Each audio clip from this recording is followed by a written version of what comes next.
Welcome. Here we are once again to Unchained CEO. I am Caleb Jones, location independent income through your own location independent business, setting up an international backup plan or moving to a less bad country and doing all these things for very little money.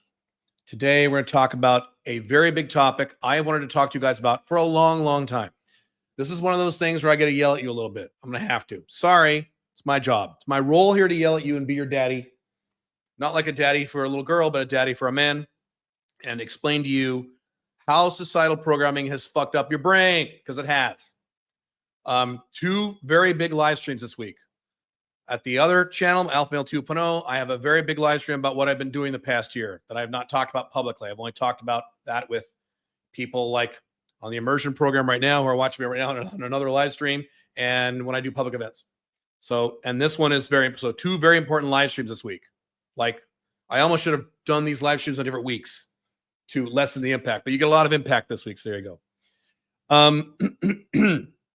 I have been talking to the immersion guys for 4 days straight.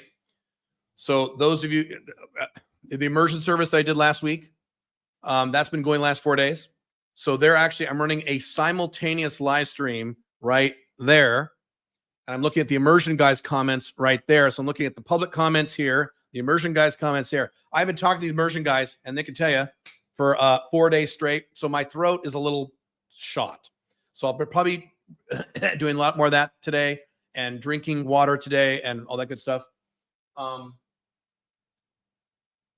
Let's see. So I have to check 2 sets of comments. Immersion guys, no, I can't show you the notes. Sorry. I showed you guys the other notes yesterday. I can show you when I'm done. I showed you yesterday. The immersion guys have spent the last 4 days with me for 12 hours a day. They've seen a lot of stuff. Let's see me work a lot and stuff around Dubai and me having sex with a cute Ukrainian girl. And, there you go. Oh, actually, really quick, you immersion guys, I didn't tell you guys this.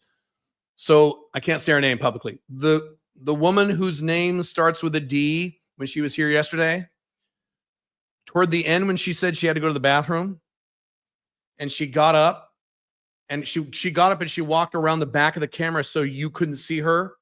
And she pointed at the camera and started doing this and like this. Because she was ready to, after talking for like 45, she was ready to rock and roll. Because I don't know if you noticed on the camera, she started touching my leg a little bit. That's when she wanted to so she's like, I said, all right, sweetheart, it's all right. I didn't tell you guys that. Anyway, sorry. Some of you are asking me questions in the public live stream. Hang on. Yeah, I'm going to be drinking a lot of water. My throat is like very tired. Caleb doesn't own a Bugatti. Lame. Yeah, I'm so lame, bro. Should I quit my job to find a new job, or should I keep focusing on the side business so I can quit and get a few new clients? I would focus on your business. I say this because I need to move out soon, and obviously I need predictable income. The goal is not to have a job. I chose consulting as a service. I don't know what need to move out soon means. I would focus on your business. You say to be outcome independent, but that will just result in people, especially men, treating me worse. I am one of the most outcome independent men in the world. You think anyone treats me badly? You think there are any men in my life who treat me poorly? Any? Even one? So how do you explain me? So wrong. How do I become outcome independent and still garner respect? I don't care about respect, and neither should you. Wanting respect is outcome dependent. If your goal is I need men to respect me and people to respect me, that's alpha male 1.0. That's not alpha 2.0. You shouldn't care what they think about you. They can't treat you like shit. And if they do, you go ping and they're out of your life. Is it a must to have set up a legal business entity before you get clients? No. I say no. Billy says yes. I say no. I didn't. It helps, but it's not a must. No. How do you keep your head and stay confident when you're in a new environment and or trying something new? Focus on what you can control. Focus on what you can control. Focus on what you can control. And then relax. Lots of sleep. Meditate. Breathe. Stop giving a fuck. Besides English, I can speak 3 languages fluently. How can I leverage this in a location-independent business? That's not how you start a business. Not you start a business. You look at a narrow niche, find their biggest problem, help them solve that problem. Then at that point, if you want to bring your language skills back into it, you may. Or you can regionalize that narrow niche to a region where you speak that language. 2 questions for you. Do you think Trump is a good role model? Of course not. He's not a good role model. No, not at all. Do you recommend a location-dependent business in an emerging country? No, I do not. I recommend a location-independent business. And once you're making plenty of money, if you want to start a location-dependent business, go ahead. What payment method do you use for a business, PayPal or a different one? I use many. I take payments about 7 different ways. Stripe, PayPal, Wire, crypto, several different cryptos, Wise. I do all kinds of things. I don't limit myself to one. That's dumb. Recently, you said you live by the quarter, not by the year. Correct. But do you still plan your full year around the new year, or do you plan every quarter? That's a very good question. So next, I'm going to start our topic in a minute here. 1 more minute. Next January, this coming January, is the first New Year's where I only plan the next 3 months. Last year was kind of a hybrid. Last January, where I kind of planned the year. Remember, I wanted to make this year the best year of my life. Talked about that a lot. I talked to the immersion guys about this. So I did a year and the quarter. So this January, I'm going to try to focus just on the year. The 12-week year, meaning the quarter, and ignore the year. I'm trying to remove the societal programming that says it's a year. It's not a year, it's 3 months. 3 months is far more effective. Far more effective. And numerous people who make way more money than I do will all say the same thing. It is so much more effective to focus on 3 months than focus on 12. You will lose focus within a few months if you focus on 12. Whereas 3 months, you get a lot done, and it's not too soon. It's the perfect measurement. When you say wanting respect, how does this apply to random people and strangers? Example, being an alpha male 2.0 as a racial minority, receiving racist treatment from time to time. Racist treatment, overtly racist treatment to me is unacceptable. If you do it to me, now again, I don't care, but if you scream at me and call me an asshole in public, that'd be the same thing as you screamed and called me a racial epithet. There's no difference. An insult is an insult. Ad hominem is ad hominem. So no one gets away with that. But if I walk around and everyone hates me because of my race, do you think I care? No. Well, Caleb, you haven't experienced that. You're white. Bullshit. Go to China. Go to Japan. You will experience racism as you're a white person. I have. The difference is I don't care. I'm not hypersensitive about this like a lot of black people are, some Hispanics. I don't have my radar up for people constantly thinking I'm calling me, whatever. And I say that as a son who is black. My son is black. Okay. Okay. How did you start a business? That's a very big answer to a very big question. I can't answer that in a quick Q&A like this. All right. Our topic today. Let me get my notes situated here.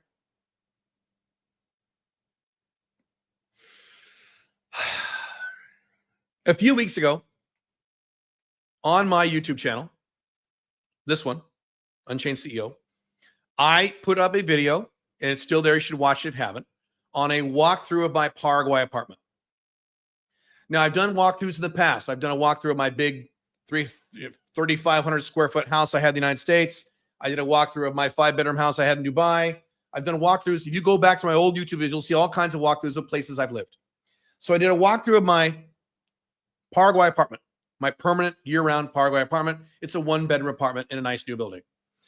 I got a number of comments, and a number of you sent in emails and through other means of communicating with me. And a lot of you were very confused. You were like, what the hell? Why, Caleb? With the money you make, why do you live in such a small apartment? A little 1-bedroom apartment? What's wrong? What the hell? What's up, bro? Why are you doing that? That doesn't make any sense. Why would you do that? I also got a lot of comments, emails, other communique, saying, God damn, you're way more of a minimalist than I thought. You have like no furniture and nothing, and you don't have a car, and you don't have stuff on the walls, and you don't have anything. What the fuck? Why would you, who makes the money that you make, live in such a tiny apartment with nothing in it? That don't make no sense. It's not just you guys in my audience, not all of you, it's some of you. A lot of you in my audience completely understand what I'm doing. but a lot of you don't. That's the topic of this podcast. People in my personal life.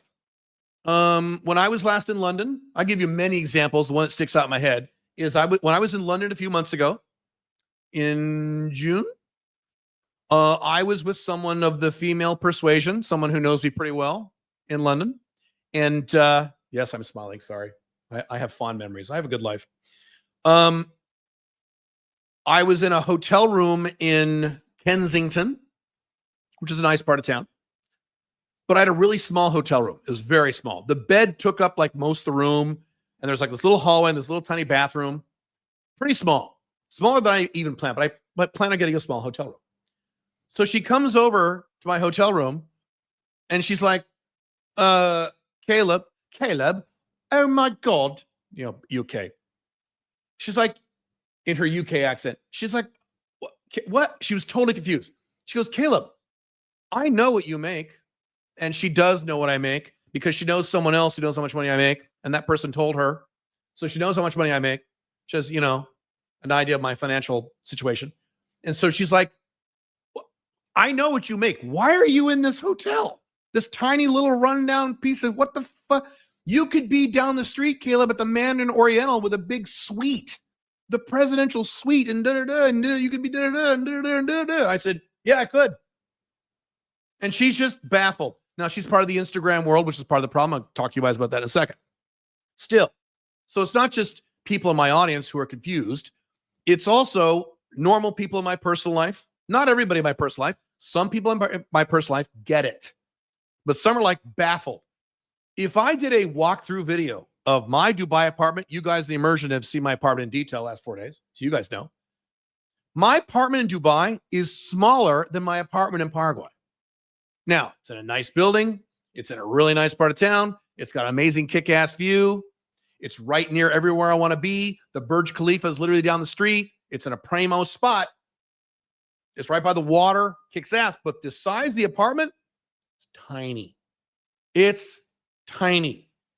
I had someone over yesterday of the female persuasion. She's like, women come over like, why are you living so... Some women, not all, but a lot. If I did a walkthrough of this video, if I did a video walkthrough, I mean, I should do this at some point just to see your reactions. Be like, what the fuck? Why you live in such a small apartment? It doesn't make sense. Why would a 7-figure guy live in an apartment like that? That makes no sense. Or I had a few of these. Why would a 52-year-old man live in such a small apartment? Don't you want to like reward yourself for your lifetime of work? Again, I've done walkthrough videos of my other homes. I had an almost 4,000 square foot home in Camas, Washington, when I lived in the United States. When I moved to Dubai with Pink Firefly, the first year I had, the first year I was here, when I moved to Dubai, I was in a 2-story, 2-bedroom apartment, pretty big. I was in there for about a year, and then Pink Firefly came out. We were in a 5-bedroom or 6-bedroom house, 4-bedroom plus a maid's room, so 5-bedroom house, 2-story house in a gated community. It cost $9,000 a month, that house. Okay, so I've been in nice houses. Yeah, I can afford whatever. So I choose to live in a place this small. And that's what is baffling about people. Like, what the fuck? I get a little bit of that too about how I don't own a car. I don't own a car. And a lot more people understand that because people are starting to understand what a pain in the ass cars are these days. But some are like, you don't own a what you don't have a car? Well, how do you get anywhere? Well, I don't know. They invented a thing called Uber.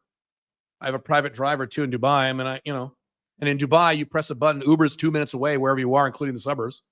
I just wrote an article about that going up my blogs. People are very confused about this. I've had big houses. Did not love them. I liked them. Didn't love them. You know why? You know what I thought when I was in my 2 big houses? Well, 2 or 3. How many big houses have I been in? 1, 2, 3, 4? 4? Yeah. You know what I thought when I lived these houses? God damn, I got to walk 10 minutes to go anywhere. So my house in Camas, Washington, 2-story, almost 4,000 square foot house, Big Firefly and I had. I had the entire downstairs. I mean, I did a walkthrough video. You can find on my YouTube channels. And if I had to go get something, I had to walk it felt like 20 minutes. It wasn't 20, but I had to walk and walk and walk and walk and walk and walk way down this hall, walk and walk and walk. Go up these stairs, up these stairs, up these stairs, up the stairs. Walk and walk and walk and walk. Open the closet, get the thing. Walk and walk and walk and walk. And then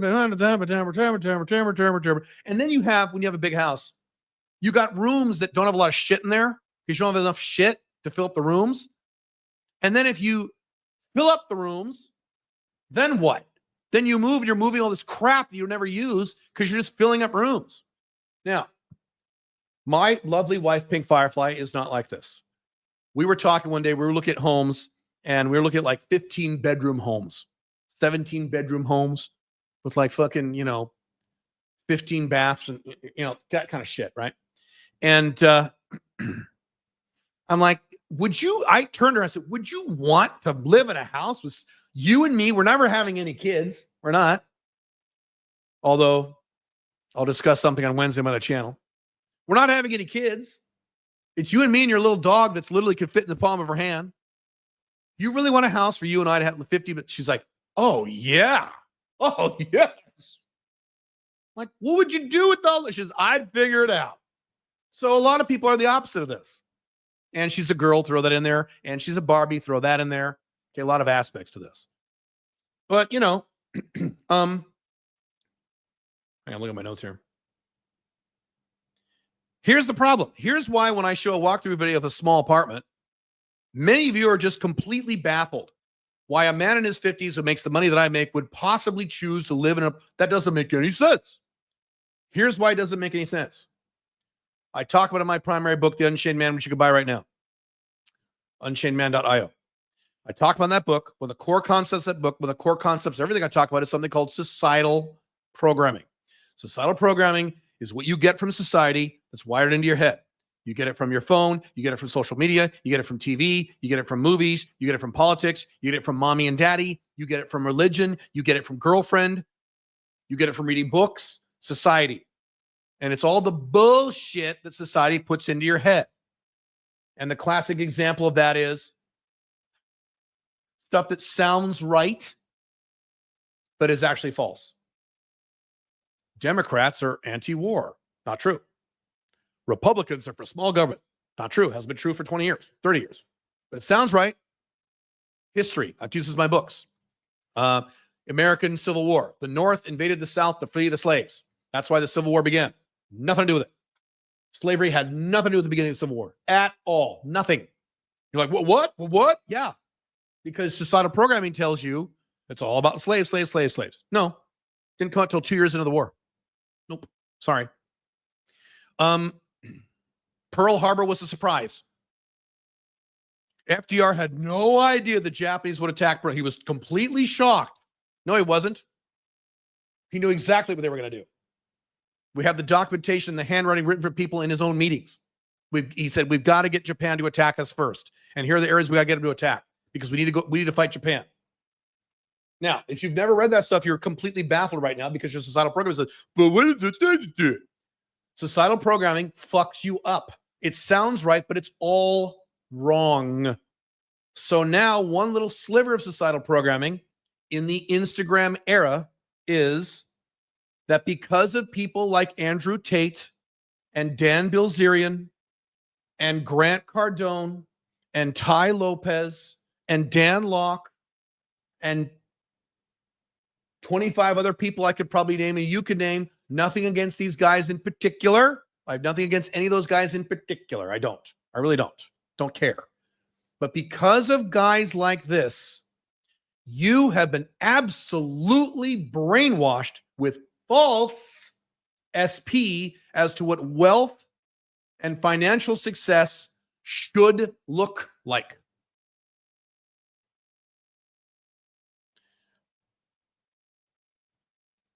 Am I saying that you should never buy a Lamborghini? I'm not saying that. I've never said that. But if you think wealth means I have a big boat with a bunch of chicks who are in bikinis, who are probably paid to be there. I've got 3 or 4 or 5 or 6 supercars in my 7-car garage. I have this giant fucking mansion. I walk around with my shirt off and I smoke cigars in the case of some of them, not all. Okay. Or the case of so that'd be like Dan Bilzerian, the Andrew Tate, Dan Bilzerian thing, right? On the other side, it'd be like the Dan Locke thing. I walk around in these ridiculous glowing red 3-piece suits that like glow. I'm in a Bentley. Either I drive a Bugatti because I'm so cool, or I drive in a Bentley and I have a driver and I sit in the back seat. He drives me around in my Bentley that I own. I fly around in helicopters. I absolutely have private jets, or at least I fly private.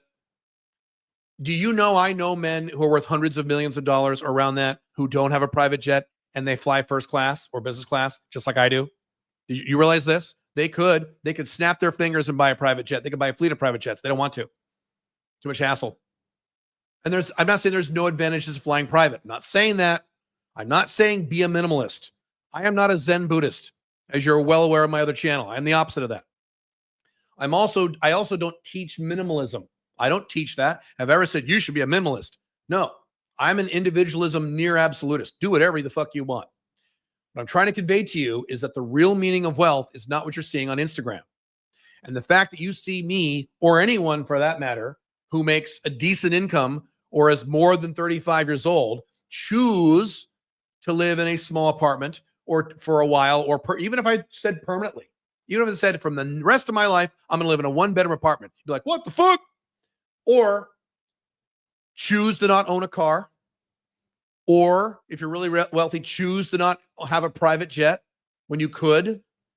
And you're just completely confused. Why would the fuck?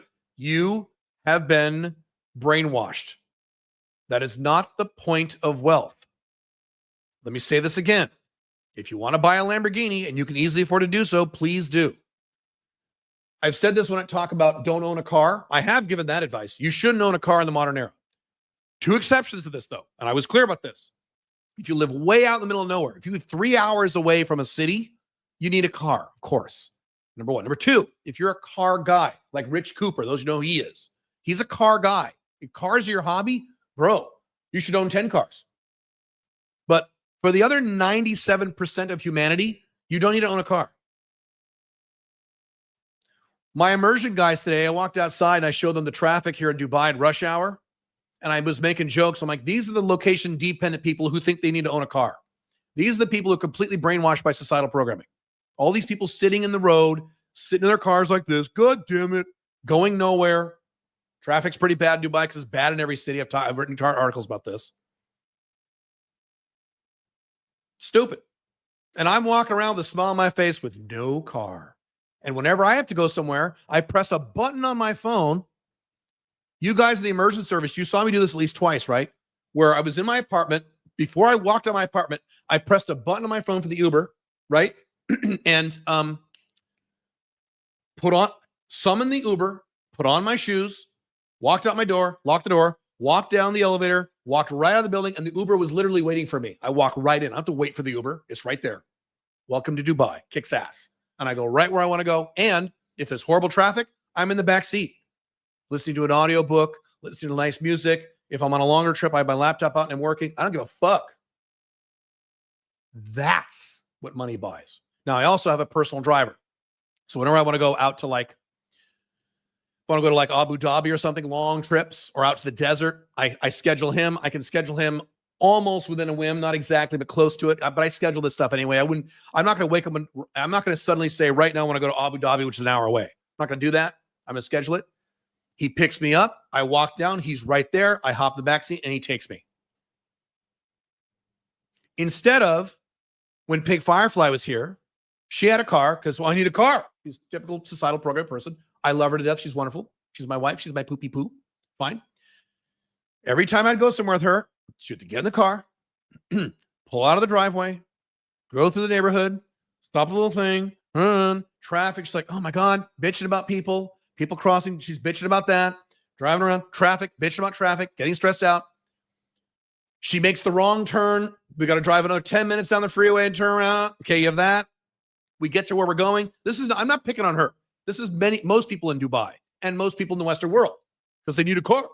You get to where you're going, you got to figure out parking now. Figure out parking. Where am I supposed to park? Over there. Okay, there's a fucking line. Oh my God, waiting for parking. Oh, okay, find a parking space. Oh, I don't want to park there. Well, I got to park way over here because this is my favorite. These guys with Lamborghinis and Ferraris and Bugattis and Rolls Royces, but they're paranoid about anyone scratching it. So they got to fucking park way the fuck at the end of the fucking parking lot and walk 16 miles to where they're going because someone might scratch my car. Can you think of something more outcome dependent? Then you got to get the ticket and then you got to get out. You go get back in the car and fill the ticket and drive and the thing doesn't work and you're yelling at the guy. You guys live this way. Most of you. I don't live this way. My driver or my Uber in any city in the world, including in Paraguay, drops me off and I walk in. If you're a car guy, buy a car, but you're probably not. As an example, okay? I could buy, I've said this many times, I'm going to say it again. The Bugatti dealership in Dubai is right down the street. It was down the street when I had my other house. It's down the street. I'm just kind of kitty corner from it. It's right over there. I could go right now and buy a Bugatti. Right now. Right this second I could buy it. I wouldn't be able to get it. I have to order it and all that shit. It takes forever. And then even Andrew Tate's talking about how much they break down. And yes, I could show it on my Instagram channel and go, yeah, I'm awesome because I have an expensive car. Yeah. You know what that reminds me of? Reminds me of a really funny David Spade joke he told a long time ago, like in the 90s. David Spade had this joke. He would get up on stage and he would say, you know, I'm walking down the street and then I see a limousine. And every time I see a limousine, you know what I say? I look at it, I go, wow, you have $90. Right. Stupid. Well, Caleb, what if I want a big house? Great. If you want a big house, why do you want it? Do you want a big house because you were told you want a big house? Because that's what's cool? Or do you want a big house because in the core of your being, in the soul, in your heart, that's what you want? I have a feeling, 80% chance, you want a big house because societal program has told you rich people have a big house. And so you're going to bust your ass and buy this big fucking house and be like Dan Pena, who owns a castle, and he has to spend $100,000 a month just on the electric bill. Now, Dan Pena has hundreds of millions. Fine. But even he doesn't need a castle. He does it so he can show people, I have a castle. Nothing wrong with Dan Pena. I love him. But he's an extreme alpha male 1.0 with massive outcome dependence.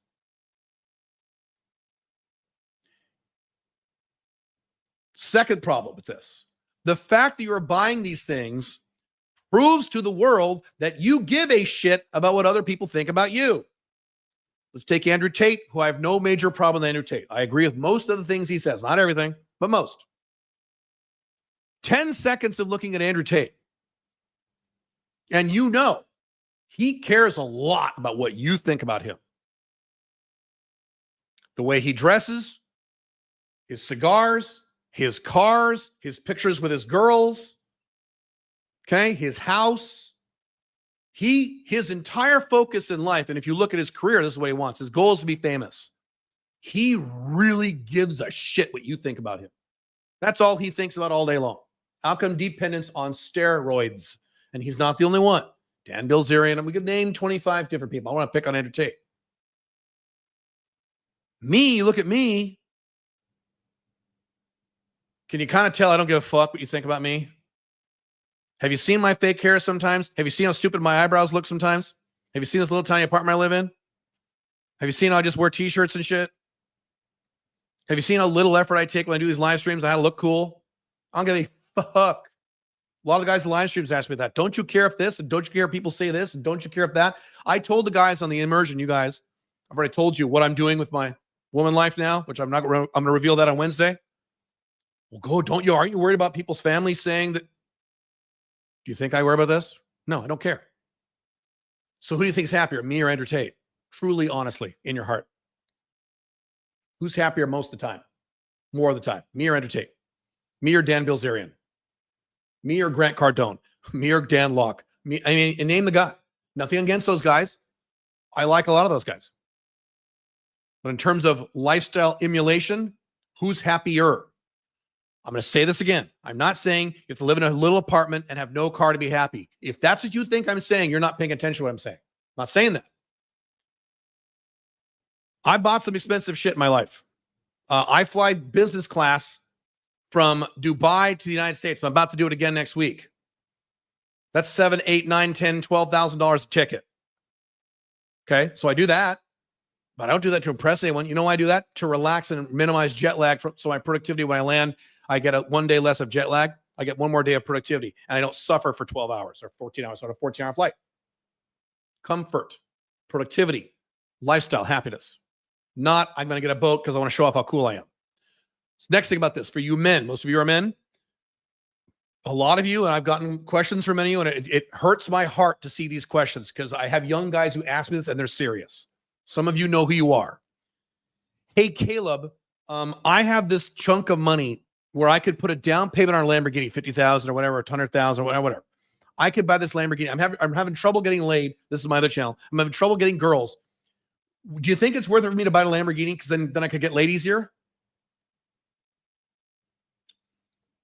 I'm not going to go into this detail because this is for my other channel, but as I've said 10,000 times on the channel, in 2007, I was a divorced, overweight, balding, big gap in his tooth, didn't know how to dress, beta male dad, living in a little apartment with no furniture, with no bed, and mattress in the corner. And within 1 year, I was dating so many different girls. This is not sugar daddy. It's before that exists, 2007, 2008, that I had trouble scheduling them all in. If you think you need these things to attract the opposite sex, you're stupid. Does it help? Yes. We've discussed that over there many times. Yes, it helps. Of course it helps. Of course. I'm not saying it doesn't help. I'm saying if you think you need a boat, cool car, $3,000 suit, private jet, Rolex to get laid with attractive women, you are literally stupid. Or more accurately, you are brainwashed by social media, particularly Instagram, on what you think wealth means.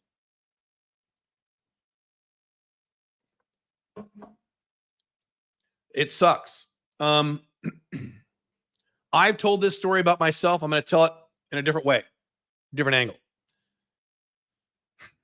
I fell victim to this in the 1990s version, pre-internet, pre-social media. Okay.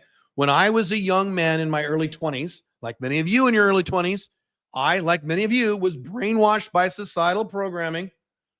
And I thought by the time I was in my late teens, early 20s, being raised in the 80s, we had our own societal programming in the 80s. A successful man who makes a lot of money has the following things. This is what I thought. And I thought this hardcore. And boy, did it fuck up my life. A financially successful man has these things. Number one, he has a big house. Big house. And in my world, it was house on the beach. Okay. Big house. Number two, he drives an amazing car, probably 2 cars. He has a really fancy Mercedes during the day. And on the weekends, he's got a Corvette or Viper or something cool like that. So he's got 2 amazing kick-ass cars. Okay. Number 4, he's married. He's not single. Financial successful men can't be single. Well, that's ridiculous. He has to be married. He doesn't have a bunch of wives or date multiple chicks. That's ridiculous. That's for young dumbasses who are, that's for pickup artists. Financially successful, wealthy man has a wife who's really pretty. Okay. He has children. He has 2 children. Okay. He has his own business. Now that part was accurate. That's the only part that was accurate. He doesn't have a job. He has his own business. True. But it's a traditional location dependent business where when he goes to his office, first of all, it's not virtual. Oh, let me talk about that. Because I came out of the internet era. It's not some website. It's some online business. That's not a real business. That's not a real, come on, man. A bunch of websites? No. It's a fucking building. It's a fucking building. It's a real building. That's a real business. A wannabe has these internet companies. That's a real business. I thought incorrectly in the 1990s, societally brainwashed like you are. A real business is a big, giant brick and mortar building. And inside that building are employees. And there's like at least 100 of them, at least 100 employees. That's when you know you're successful, bro. You got 100 employees. Yeah. Grant Cardone, by the way, love him to death. He's all over this shit. He is constantly bragging. He has for years about how many employees he has. He also brags about how cash is trash. And then when the pandemic hit, he immediately laid off 100 employees because he had no cash. Oops. Anyway, so I said, big company, big building, full of employees, salaried W-2 employees. I'm having heart palpitations as I'm saying this. This is so awful. That's success. And then it has your name on it or the name of your big logo. Yeah. And in my case, it was back when I was a kid. Drax Computer Solutions in blue. I had this big picture of this giant building with all these IT nerds working the company, working for me. Yeah. Yeah. And then I get my Mercedes and I go home to my traditional monogamous wife and my traditional marriage, my 2 traditional kids, my big house. Yeah. I'm a baller, baby. That's what I thought a wealthy man looked like. And as many of you know, if you know my story, by the time I was 28, 29, I had all that. I didn't have the big building, but I had a building. I had offices. I had employees, not 100. I had 4 or 5, making 6 figures in 1990 dollars.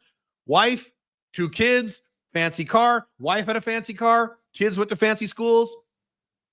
Big fancy house was almost $1 million back in 1990s dollars in the second or third most expensive neighborhood in the state of Oregon. And it sucked. I hated it. Hated every minute of it. Loved my kids. Kind of loved my wife at the time. We're not married anymore. It was a long time ago. She's a decent person, but not good for me. Didn't like the structure of monogamous marriage. Topic from another channel. Hated it. Hated my business. Hated my work. Hated my clients. Hated my house. Hated my cars. Hated my debt. Hated my life. Hated it. And here's what the amazing thing was. Everyone else was brainwashed around me too. So everyone I knew, my family, my friends, my coworkers, envied me. Oh, wow, Caleb's got it fucking made. My parents were so proud. Oh, they were so proud. Oh, my son, Caleb, he lives in da-da-da neighborhood, and his children are going to da-da-da school, and he just got this new da-da-da, and they would brag about me, and all my friends, oh, they all thought it was great. I'm fucking miserable. Miserable. Because I had been brainwashed by society incorrectly on what wealth really meant. Just like you have, thinking you need a big, fancy fucking penthouse apartment, or the thing now is watches. You need a $124,000 watch to be cool. And now again, I'm gonna keep repeating this. If you're a watch guy, if you've been into watches your whole life since you were in high school, that's your huge passion. Dude, yes, get one of those watches. Get as many as you can. The other 99% of you, do you see a watch on my wrist? Why do you need a watch? Your fucking phone tells time, dumbass. Why do you need a watch? Unless you're a watch guy, but what is that? 1-2% of men? 1-2% of humans?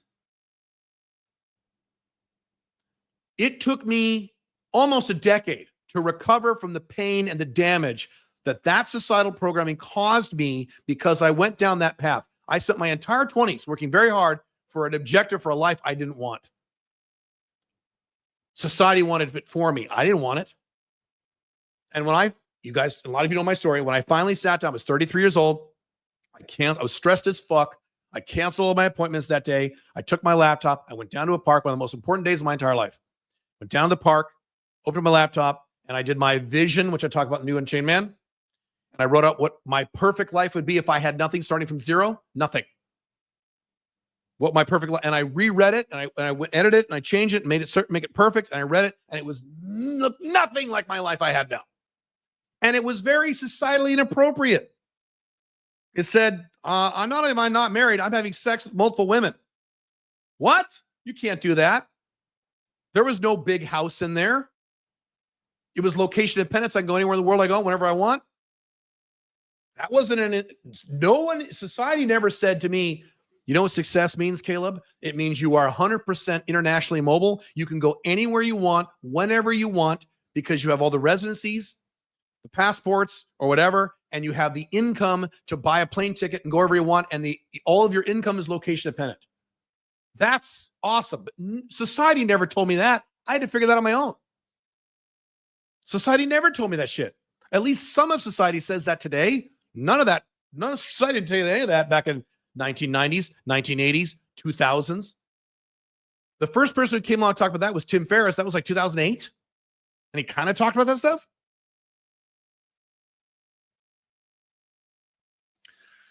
Something else. Those of you who've read one of the best books on wealth, you should read. It's dated now, but it's still very good. It's called The Millionaire Next Door. It's one of those books I've recommended many times. Written in the 90s, so the numbers are dated, but the concepts are all still the same. And what they talk about in that book is there's two kinds of what people think are rich. Two kinds of rich people. There's underaccumulators and overaccumulators, called UAW and OAW. Okay? The underaccumulator looks rich, but has no money. So the underaccumulator has the fancy car, the hot wife who's 25 years younger than him, the kids in private schools, the big fancy mansion. He's got a really kick-ass boat. He's got the cool shit. He looks rich. You're like, wow, he's rich, because you're stupid. You don't understand what rich means. He has no money, virtually no net worth. I was told by a man who was very wealthy a long time ago, back in the 90s, this guy was a genius. He made so much fucking money. I really looked up to him. He said, Caleb, if you make $1 million a year and you spend $1,001 a year, you're broke. He said, now, you're broke at a higher level. You don't look broke. You're broke and you're driving a nice car. You got a nice house. You're stressed out about the payments all the time. You're stressed out about your wife, buying all this shit and your kids, but you don't look broke, but you're fucking broke. You're just as broke as someone who's homeless. You just don't look broke, but you are. Doctors fall into this category, according to the book, the stat. Doctors are very hardcore underaccumulators. They get paid their salary. They buy a bunch of bullshit on debt. They look rich and they can say, I'm a doctor. And they don't have shit. I've quoted the statistics on my blogs. This is back in 2016. Okay, 2016. Was the economy of the United States better or worse in 2016 than it is today? Way better. In 2016, here's the exact statistic. You can read my blog and I link to all the articles. The average American who makes more than $100,000 a year in 2016 could not get their hands on $1,000 for an emergency.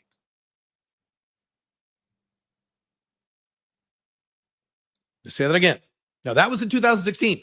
You think that 37% is higher or lower now? It's way higher. The average American who makes more than $100,000 a year could not, in an emergency, get their hands on $1,000. They couldn't do it. They don't have $1,000. They're fucking broke. Why are they broke? Because they're seeing a bunch of bullshit like Andrew Tate videos and Dan Bilzerian videos or things like that. They're their version of that, and they're buying all this stupid shit because society's telling them to buy that stupid shit. The other type of millionaire is the overaccumulator, OAW. These are millionaires where you can't tell they're millionaires, but they've got millions and they're happy and they have no stress. They talked about how common it is for millionaires to drive old pickup trucks, old beat up pickup trucks. They were shocked at the percentage of multi gazillionaires. What's your car, a Lamborghini or a Mercedes? No, it's this old Ford F-150 that's like 15 years old. What? Yeah. They live in normal houses.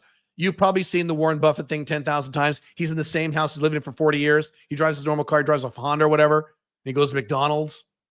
And he's like the fourth richest man on earth. That's an extreme example. I've said this many times about me. I'm happy to say it again. I live in Dubai, one of the most extravagant cities in the world, if not the most extravagant city in the world. It ranks up there, okay? When I walk around Dubai, you guys, the immersion, know because you saw me do this a bunch of times, didn't you? I'm wearing a $3 t-shirt I bought from Walmart. I'm not joking. And sweatpants. And I'm walking around. No one has any idea how much money I make, how much money I'm worth. They have no fucking clue. And I've made this joke several times. I'll say it again. I'll go to the grocery store in my fucking sweats and t-shirt looking like a bum. I haven't done my hair. I don't give a fuck. I'm not going to pay. I don't care. Unlike Andrew Tate and unlike Dan Bilzerian and unlike all these guys who are showing off their Lamborghinis, and I don't care what you think about me. So I'm walking around looking like a goddamn bum. I don't care. Who cares? Why do I care? And Lamborghini rolls up or Ferrari rolls up or whatever rolls up. And it's always the same guy. It's an Arabic guy or a European guy or like a guy from like Lebanon or something, right? And he's wearing designer shirt, designer pants, designer shoes. He got the jewelry. Okay, he gets out. And then his Russian girlfriend, his high maintenance bitchy Russian girlfriend gets out, like Peggy Bundy from Married with Children, right?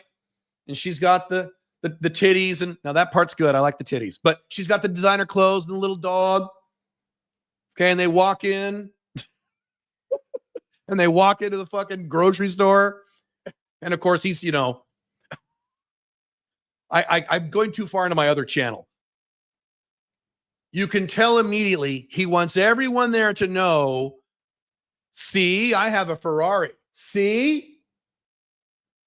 And then he walks past me or she walks past me. God knows what they think about me. I'm like, okay, that guy's a fucking bum. Okay, whatever. And I probably have, I'm not going to say numbers, I probably have way more money than that guy does. Not always. Sometimes you have Arabs who are related to very wealthy sheiks here. That's an exception to the rule. The inherited wealth is a whole different world. But even that, a lot of young guys who inherit money, what do? They buy all this crap. Stupid. And you can tell with these guys, nothing against these guys. I work with some of these guys. Some of these guys are my friends. I'm not saying if you have a Lamborghini, you're bad. If you think that's what I'm saying, you're wrong. I have buddies who have Lamborghinis and Ferraris. They're great guys. They're wonderful. They're awesome. But they don't do it because they think it's cool, because society told them it's cool. They do it because they want that car. They've always wanted that car since they were 16 years old. They had a picture of that car on their wall. They're 16 years old, 17, for 20 years. Finally, and they work hard. They make money. And they finally get the car. And they love it. And they worship it because it's a big part of their life. Not because society told them. Not because they think you need to think they're cool.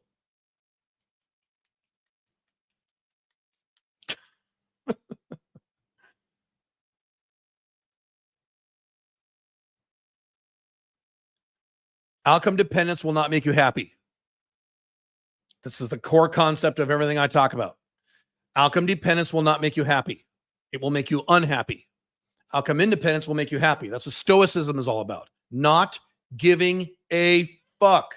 Mark Manson wrote an entire book, The Subtle Art of What? Not giving a fuck. Scott Adams, before he went insane with Trump in 2016, he said on his blogs, the ability to not give a shit about what people think about you is the closest thing you have to a real life superpower, because it is. Outcome independence is a superpower. The reason I live the life I have, the personal life I have, which I don't talk about this channel, the money I have, the freedom I have, the 5 flags I have, the happiness, is because I don't care. I don't care who the president is. You do. You care a lot. I don't care what people think about me. Most of you do. You're consumed with what people think about you, and you're less happy than me.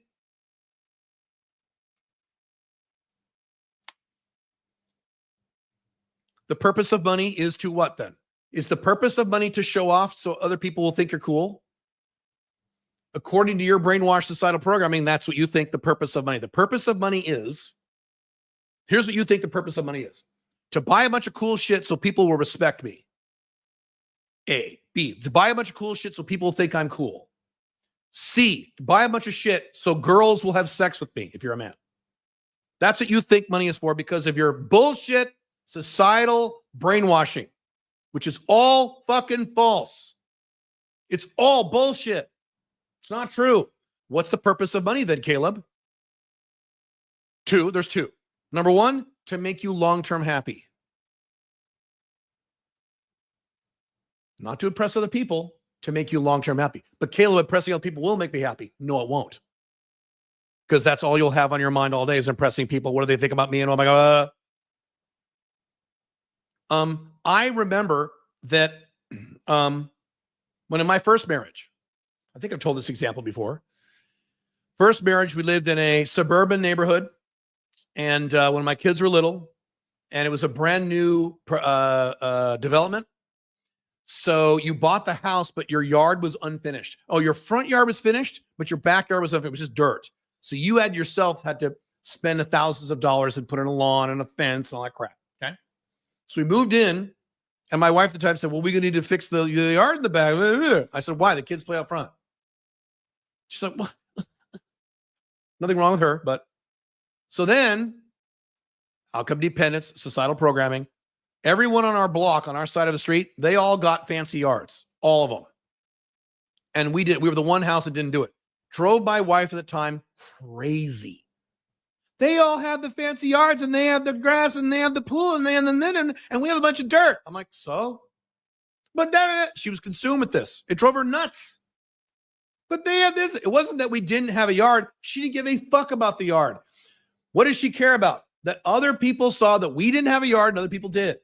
What other people think. And you're just as bad if you saw my apartment and, what the fuck? Because you've been brainwashed. So the reason number one to make for money is to make you long-term happy. Reason number two is to protect you for the long term. I have a new book coming out month or two called The Fortress Model. I think that's the name. I talk about it in detail, how money will protect you. Topic for another time. Okay. That's what money is for, to make you happy. My money makes me happy, and I don't consider myself wealthy. I'm not yet. We all have different subjective views and numbers of what wealthy means. I have my own number. I'm not there yet. I'm not yet. Year and a half, 2 years. Right now, I'm not. So I don't even have the money that I think is a lot of money, but my money makes me happy. Way happier than Andrew Tate could ever fantasize being, but I don't think Andrew Tate wants to be happy. I don't think it's his priority, which is fine. That's a different model, which is why I don't have a Lamborghini or a Bugatti or all this other crap. I don't care. And your money is to protect you. If you're an under-accumulator and you're spending money on houses and cars and girls jewelry, and in some cases drugs and expensive flights and all this crap, you don't have enough money for retirement to save you when you're going to need it. And with the AI revolution coming and with the collapse of the Western world, you're going to need it, motherfucker, more than any other generation has ever needed it. And a lot of you don't have it. Not a lot of you. Some of you don't have it because you're making decent money, but you're spending money on a bunch of stupid shit.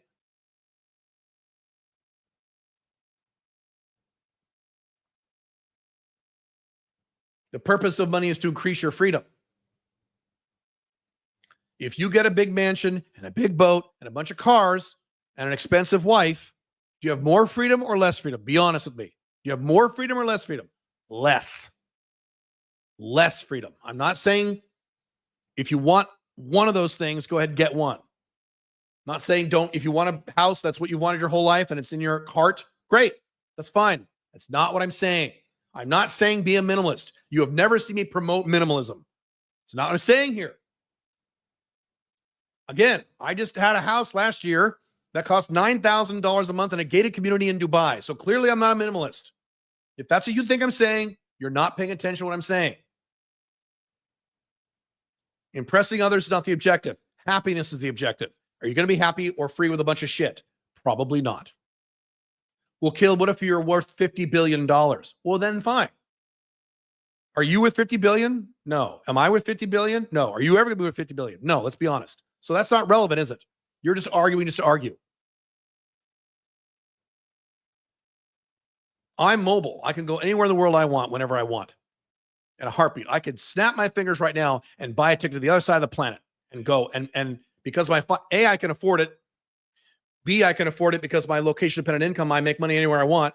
C, because of my 5 flags, I can go to any country just about, not quite, just about any country in the world I want to go, including many countries you Americans can't go. I can go. You can't. You don't do 5 flags. But I can. Number 5, I can stay there for as long as I want. Most of you can't because you don't have residencies. You get a goddamn visitor's visa, and then in 35 days, you got to leave. I have permanent residency in 5 different countries. I can stay there for as long as I fucking want to. I have true freedom. I have true mobility. I have true protection, which means I'm happy. Now, also, do I plan on staying in a small one-bedroom apartment for the rest of my life? I do not. You guys, the Immersion, one of you asked me the day, if you remember, can you describe your ideal apartment when you get it? I did it, and I did. I showed you pictures. Right. And even, what was my ideal apartment, Immersion guys? Did I say, oh, it's a fucking penthouse with a fucking, no. It's a 3-bedroom apartment, I'll tell you guys. 3-bedroom apartment. 3-bedroom, that's it. Not big, 3 bedrooms. 3-bedroom apartment with a really cool view in Dubai. I have certain buildings picked out I would want to live. That's it. And I did just describe how I'd use each of the 3 bedrooms. And that's all. I'm good. I'm good. I'll never own a car. I can rent any car I want. If I want a Lamborghini, I can go rent one right now. That's fine. I do get tempted with boats. I've said this several times. You guys saw when I was looking at those boats yesterday. I do get tempted with boats, but I'm not going to buy a boat because I know from a lot of buddies who have bought boats, rich guys, the joke with rich guys and boats is this is a great example of what I'm telling you. That this is a perfect example of what I'm explaining to you. Rich guys who bought boats or have owned boats or currently own a boat. Here is the funny quote. Some of you have heard this. The two best days of your life, okay? The two best days of your life are the day you buy your boat and the day you sell your boat. There you go. Boats aren't going to make you happy. But I can afford to charter or rent a boat whenever the fuck I want. Matter of fact, I'm going to do that. Maybe December, January. Get a nice big yacht, small yacht, and just tool around. Can't wait. I can do that without owning a boat. When people talk about leasing is better than owning, in many cases, yeah, that's more of my concept of what I'm trying to explain to you. Happiness.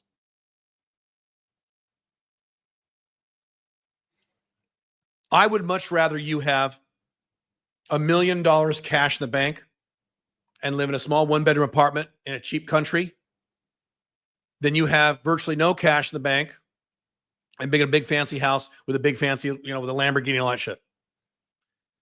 I know a lot of these I know a lot of guys who are in this category and a few women who are in this category. They have great houses, great cars. They look great. They have no money. And they're terrified all the time. They're scared all the time about money. And you know what? That was me. When I was 29, 30 years old, that was me. Nice house, nice cars, worried about all this shit all the time. Worried about everything. Hating my life. And as usual, I'll end with this and I'll get to your questions. If you honestly tell me that happiness is not your priority, there's a small percentage of you in my audience. I don't know why you're in my audience, but you're here. That's how you feel. When I talk about happiness, long-term happiness, and you're like, well, that's not important. Great. I don't know why you're here. Ignore everything I'm saying and do whatever you want. Go follow the Andrew Tate model, the Jordan Peterson model, the Ben Shapiro model. Those are various models where happiness is not the priority. Other things are more important than your happiness. Religion, looking cool, politics, getting mad about Trump. These are more important than happiness. Great. If that's how you feel, I don't know why you're listening to me. I don't know why you're wasting your time. You were literally wasting your time listening to me. I'm about long-term happiness. For the other 95% of you, if you want to be long-term happy, make a lot of money and do it in ways that makes you happy. Fuck society. Fuck people on Instagram. Fuck what other people think. Fuck what women think. You think I care what women think? Really? You think I give a fuck what women think about me? And I do pretty well. I do more than pretty well. I do equivalent to like celebrities because I don't give a fuck what women think. You guys in the immersion, you saw what happened today about that certain person in Paraguay when she talked about she got a boyfriend and you're like, oh my God. So when you don't give a shit, I'll give you a hint of what these guys saw. These guys saw this in real time. I showed these guys my WhatsApp, okay, on the desktop version. A certain person in a certain country who is very hot, I showed them pictures right on the WhatsApp, said, I have a boyfriend in my life. I said, I have a boyfriend now. I moved to the United States. I said, great. That's great. I'm so proud of you. That's fantastic. I don't give a fuck. And they're like, wow, you really don't care. But I'm also nice. I said, I want the best for you. That sounds great. And at the end of the conversation, she's like, I love you. I will love you forever. I miss you. Yeah. Because I don't give a shit. So this works with women too. Stop giving a fuck. Stop trying to copy and emulate lifestyles of people you see on Instagram.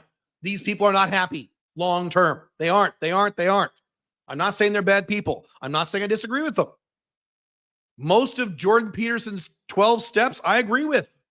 I'm not saying they're wrong. I'm saying their objectives are not happy or something else. Okay? That's it. Think through this shit. Not like, do I need a Lamborghini to get laid? You're not thinking. You're just reacting stupidly. Proactive and reactive. You're being reactive when you want to buy a fancy house and a fancy car and a fancy this and a fancy that. You're being reactive, not being proactive. Proactive means you take the information, you pause, you relax, you take a deep breath, you think rationally, and you process it. Is this what I really want in my heart, or is this what I was told I was supposed to want? Is this what I really want, or am I trying to impress my dad? You guys from India in Asia? Am I doing what I want or am I doing what my mommy wants?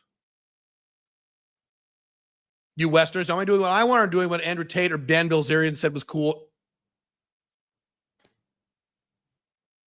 Okay. All right. Try to, I'm not kidding, man. This will fuck you so bad. I've seen men destroyed by this, women destroyed by this. I've seen many women destroyed by this. I know a lot of young, attractive women who get lots of money from various sources and they just blow this cash. I'm going to give you another example. I just saw this. I'm going to keep going here. I'm going to give another great example of this. I just remember this. I know a lot of women, and maybe some of you do too, attractive women who get a lot of money from various things and they just blow it on stupid shit. They buy Gucci bags and they buy Louis Vuitton and they buy $14,000 shoes and they show it off on Instagram and they buy the little expensive doggy. And my wife is guilty of a little bit of this. Not too bad though. She's not horrible, but, and they're fucked. They hit 35, 36, 37. They get some wrinkles. Now they're fucked and they're fucked for life. They're fucked. Now, let me give you the opposite example. A woman I know, this is a good friend of mine. I went to high school with this woman. So this is a woman who's like 50, my age, 52. It's going to sound a little weird, but go with me for a second on this, okay? This is a real, true story. Out of high school, when she was 19, this is back in, let's see, I was class of 1990. So early 90s, she became a stripper. Now, wait a second. She became a stripper and she stripped from age 19 to age 24. All right.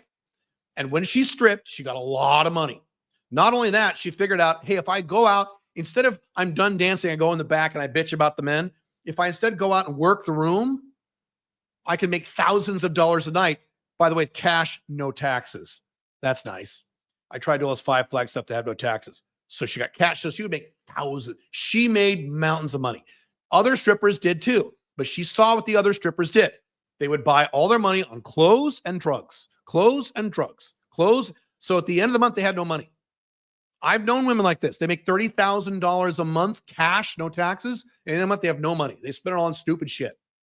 Here's what she did. She opened up a safe. Don't do this, by the way. Please don't do this. Don't do this. You're living a collapsing era. This is the early 90s. You could do this back then. She opened up a safety deposit box at her bank.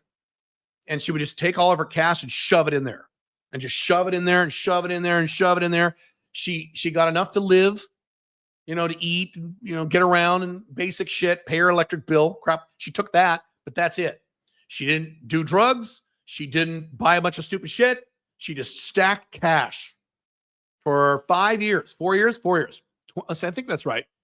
I should ask her. 19 to 24. Okay. Just stacked cash. 24, she's like, I'm done stripping now, forever. I'm done. So here's what she did. She went to the bank, pulled out her cash. She had this big mountain of cash. Here's what she did. She bought a house, cash. Just literally went to bank, just went to the broker to say, here you go, cash, boom. Cash, no loan, no mortgage. It needed a new roof. She put a 30-year roof on it, cash.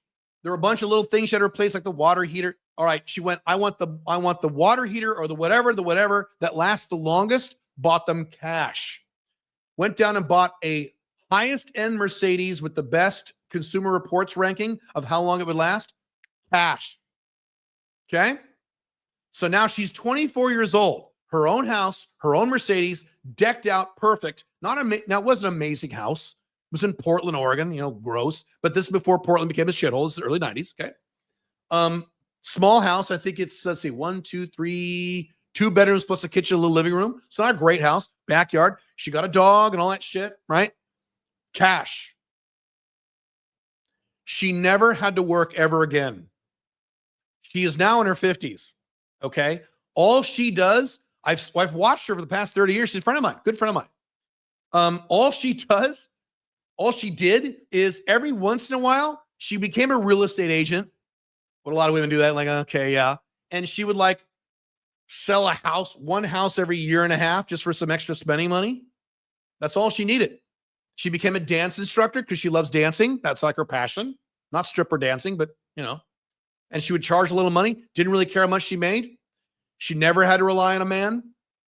She did get married once. She was married for about a year and then divorced him because she's picky about men. And That's a separate problem. But anyway, she'd have to worry about, she could date whoever she wanted. She could live any way she wanted. She was set for life. She still is to this day. She still lives in the same house today. Same house 30 years later. She's like, why? That house is gazillion dollars in value now. She's like, why would I do it? And she owns it cash. She eventually had to get a new car, but it took years because she used the money in a way to make her happy, not the way she was told. Because the way she was told was all the other chicks buying the Gucci bags and snorting the cocaine and all that other shit. Having babies by accident. She never did that. Never had any kids, didn't want them. Well, if you hate that, fine. Not part of the story. You got my point. Okay? It's not that hard, guys. Fuck. All right. Buying a house cash is not necessarily smart. You missed my entire point. You're nitpicking. You missed my entire point. I didn't say it was a smart thing to do. You missed my entire point.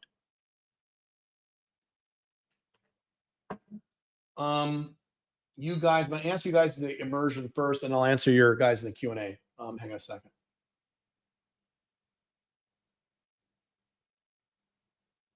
Small apartments are more productive. So as I told the immersion guys, my apartment here in Dubai, I consider this an office where I sleep. I do not consider this a living space. I'm here to work and scale my companies and make a shitload of money and be very physically healthy and do my anti-aging and build foundations for the next part of my life. That's why I exist. I don't need a big fancy house to distract me. I'm here to work, then go to bed. Then work. Yes, I take breaks. You know what I do on my breaks. So, right. I have a studio apartment. However, it's above a barber that can suddenly play loud Persian music. I'm ashamed. I Shazammed it, and I can hear my neighbors every single time they use the bathroom. Okay, well, that's not good. That's not good. Or head out, which makes me wake up from my sleep. That's really bad. You need to move, dude. So it kind of sucks here. I do want to move out soon, but how do you cope with this situation?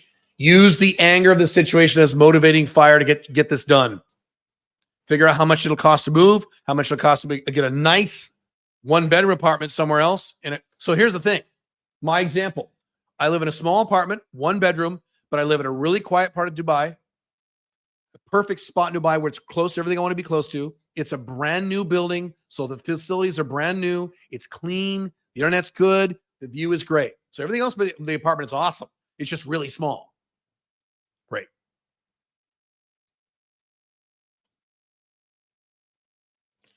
All right. Your questions. Oh, really fast. Listen very carefully because I'm going to get this already happened last week. One-on-one coaching. If you want to get one-on-one coaching with me, I am no longer offering one-on-one coaching by the end of this year, December 31st. I'm not going to offer any more one-on-one coaching ever again. I'm done. I've ended that part of my life. So, two things. To be nice about this and to celebrate the new Unchained man, if you sign up for one-on-one coaching by tomorrow night, Tuesday, midnight EST, you get 20% off. Okay? Number one. Number two, I will not do coaching by the end of the year. Number three, I only have about 5 slots left. 5 slots left. That's it. So I should give you a link. What's so many different links to give for the coaching. Hang on a second. I'm gonna put a banner on the screen and I'll give you this link because I know what's gonna happen here. It's store. Oh, wait. Let me try this here. Sorry, lean forward. Store.calebjones.com. Store.calebjones.com. And then click one-on-one coaching. It's right there as soon as you go to that website. Store.calebjones.com. Click the one-on-one coaching site. It gives you the instructions. There's several different packages. There's several $1,000s. I'm sorry. You can buy whatever package you want, and there's instructions on what to do. Okay? I think as of right now, we have 5 or 6 slots left because a whole bunch of people finish. As soon as I fill out those slots, And here's what's going to happen. I was just talking, you guys in the emergency service, you saw me do this talking to Greg. What's going to happen is a whole shitload of people are going to sign up tomorrow, like 10 people. I'm going to have to tell 4 people, sorry, I can't help you. And if I can't help you, I can't help you ever because I'm not doing one-on-one coaching after December 31st. I will do it as part of like programs, big coaching, programs you can, be a part of, but not like normal one-on-one. I'm not doing it anymore. I'm done. I'm done. So I have 6 more slots left for the rest of my life. Store.calebjones.com. Whatever prices you see there, you can take 20% off. 20%. You have to pay in full first. You don't have to start the coaching for up to 6 months. If you want to delay the coaching, you can up to 6 months. That's fine. You have to send us an email. We'll send you a payment link. First come, first serve. That means first paid, first serve. Not you first asked. Well, I asked about it before he did. Yeah, but he paid before you did. We've had this before. So the first 6 people who pay me, that's who gets in. As of tomorrow night's your deadline. You can still get coaching, but you're going to pay full price. After tomorrow, Tuesday, November, 12th. Midnight EST, November 12th. This 20% deal is over because that's when the Unchained Man promotion is over. I'm doing this to celebrate the Unchained Man and to give you guys one last chance to coach me if you want that, because I'm not doing any more coaching after December 31st. Why? I can't scale my companies and one-on-one coach, but I can't do it. Unless my goal was to be the world's greatest coach. It's not. That is not my objective. That's other people's objective. That's not my objective. Store.calebjones.com. I'll put this in the little ticker in a second. And then click one-on-one coaching with kids. It says right there, warning, will not be available after December 31st, 2024. That's right. I'm done. I'll still coach people who buy packages now, but once I'm done with those people next year, I'm done. Done. Can't do it anymore. I can't. I lose too much money. Okay. I'm clear about this. You understand? You get it? I'm going to get emails on Wednesday. Hey, sorry. All right. Well, can I get the 20%? It's only a day later. No, you can't. We've been talking this for a week. So no, sorry. Okay. Where's my mouse? What am I doing here? Hang on here. There's a lot of people on the live stream. Wow. Okay, cool. My head feels funny. What's going on here? Okay, hang on. We'll put the banner on here. Store. Caleb Jones. And click coaching. 20% off before tomorrow night. 6 slots left. Never doing it again. Never. Oh, no more coaching after deck 31.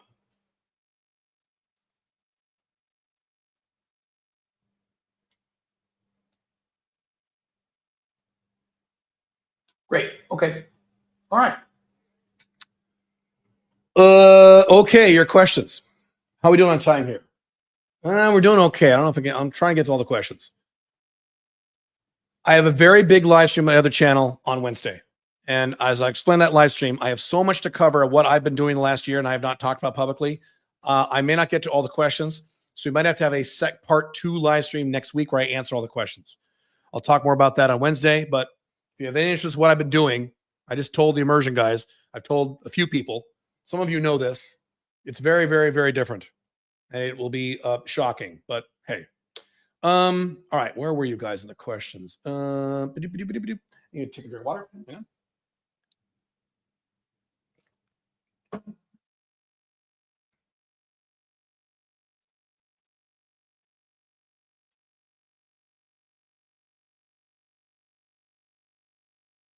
I feel like I've got a really good pain point for a specific niche from the research I've done. I don't care about your feelings. I only care about data. Have you talked to 5 different people who don't know each other in the niche? And they've all said the same thing. That's it. Don't go on feelings. I've been sending between 50 outreaches per day for about 2 months and still no clients. I don't think you did what I just said. Did you talk to 5 people in your niche who don't know each other, who all said the same exact thing as their biggest problem. It's yes or no. Shaq recently sold his multi-million-dollar mansion because he realized how much he didn't use it. Right. Now, not a good example because Shaquille O'Neal is worth countless hundreds of millions. So if he wants to waste money on a mansion, he can. Can you? Can I? Will you be worth as much money as Shaq someday? No, you probably won't. Let's be honest. So, yeah, if you're Elon Musk, sure. I remember once there was a house in Phoenix, Arizona, where it was up on a mountain. This is back in the 90s. It was like 25 bedroom house with like 8 or 9 full-time servants. And it was Cher, the actress, the singer Cher. She owned the house. She had never visited it. She just bought it in case she wanted to go to Phoenix someday, in case maybe she wanted to do it. But now she has the kind of money where you can do that. So fine. Do you think that the incel movement will merge with the MAGA movement in the next 4 years or so? And do you think the 4B movement will merge with the progressive left? I don't know what 4B means. I don't know what that means. Will the incel movement merge with the MAGA movement? It will not. Did you and Pink Firefly split? No. Wait 2 days. I'll tell you exactly what we're doing. We do not split. We are still married. We're still together. We still love each other. It's just different.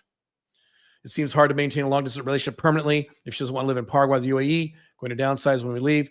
Going to downsize when we leave. U.S. houses are ridiculous. Correct. When it comes to solid programming, is it best to examine your SP, disregard what doesn't help you, and live life on your own terms? Couldn't have said it better myself. How would a nice conclusion? It would be a nice conclusion from last year's podcast, how 2024 will be your best year, to have some sort of conclusion review of 2024. I will definitely do that. I will do that. 2024 was not the best year of my life, but it was one of the best. So I failed to make it my best year. It wasn't technically my best year. Really good, though. It ranks up there as one of the best. Oh, yes. And it's one of the key 2020. This is for me now. 2024 and late 2023, probably one of the most foundational years of my entire life for what's going to happen over the next 20. Really important. The changes I've made, and some of them you'll hear about on Wednesday, but the changes I've made behind the scenes of my companies, my finances, my 5 flags, I've changed everything around in my life. Last year and a half, I've changed everything. How I run my companies, how I manage my investments, how I spend my time in terms of 5 flags, my entire woman life, changed everything. Now, it was good before. Now it's way better. And more compatible with me going into my 50s. I left America 16 months ago for Eastern Europe, even though I'm a car enthusiast. So nice pressing a button and being driven around for $5 to $7. Right.